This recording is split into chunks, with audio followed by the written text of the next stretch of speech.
iwe onye Igbo ịkara n'ala North, ịkara n'ugwu Hausa. Iwe onye Igbo ịkara n'ugwu Hausa, onye ụgbọ gburu ntị shirie. Hello my fellow Biafrans, I'm back again. But before I say anything concerning this particular video, I want to this medium to thank each and every one of us that has been supporting me, sharing my video, and also praying for our leader Nnamdi Kanu. This video that I'm about to show you now is an Igbo man based American soldier. Just come out a few hours ago. They warned all the Igbo people where they in northern part of Nigeria to leave that place because Donald Trump will still come back and bomb that place.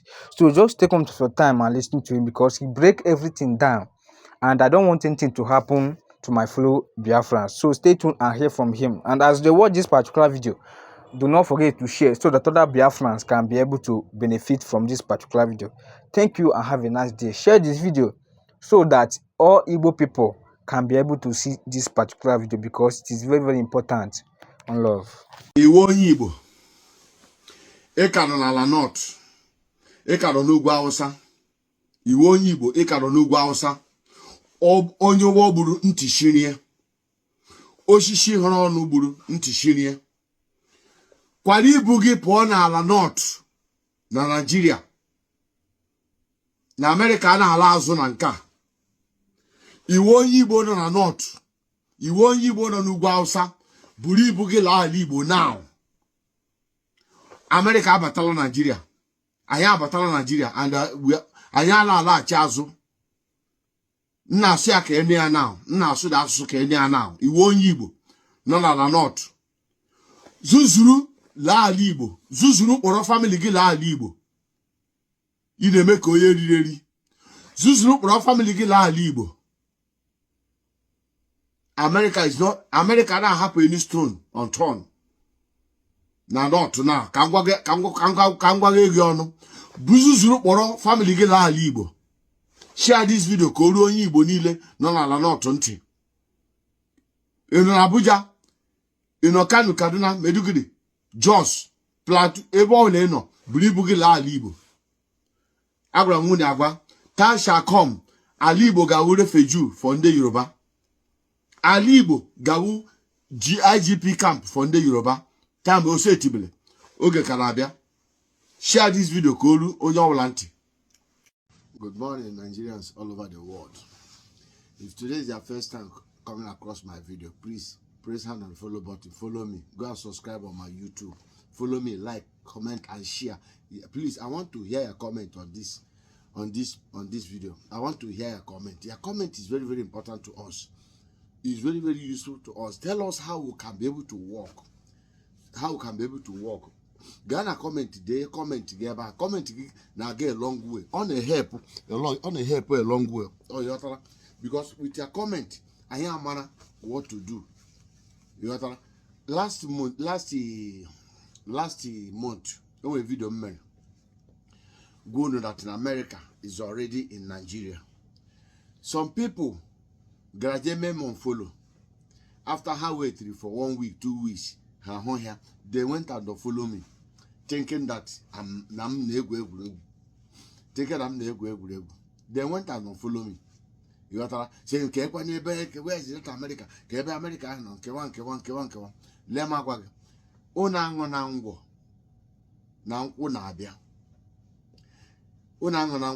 Nabia. This is testing microphone. Testing microphone. America government are quite intelligent that they will never work together with the Nigerian government anymore, because we have tried it two to three times. It did not work. 60% of Nigerian soldiers now, Nigerian military now, all Nigerian militaries now are Boko Haram. They are terrorists. Starting from the general to the last person, 60% are terrorists. And America knows. We have the data.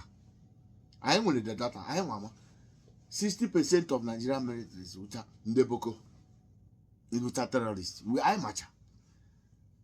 So that America can't collaborate with them anymore. They are betrayers. Only when you were sometimes, you Nigerian soldiers, Mola, Hannah, Hannah for you, Hannah Southeast, where is the IPOB them, where is them, let them come out, Botanical Boon, Botanical Eba Hannah in a muzzle.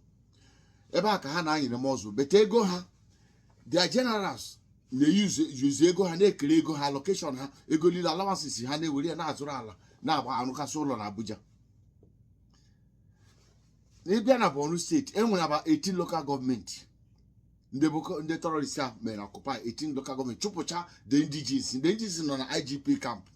How I not share with their families, TF flag, rename other place. Nigerian government, Nigerian army in Naga South Itana Farike, hey, Hagemen Kabik. They don't even go there. They don't even go there. They don't even go there to fight. They don't even go there to fight. Their generals came out how terrorists are. Haga that place. Haga that place.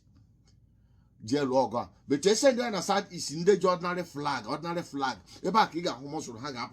Keroha, we share.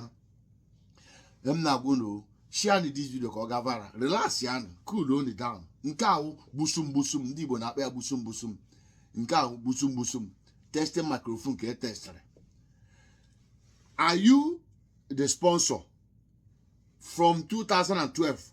Kunu Kurobia America, Bemi to Obama for this thing. Kunu to the trailer load Taha Guausa, more ma or somebody, all of you, the ex-governors, many ex-governors, free.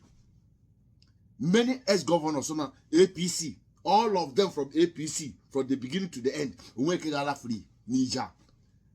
How many the worst mistake? Free. There's nowhere for them to hide. Share this video, like and comment.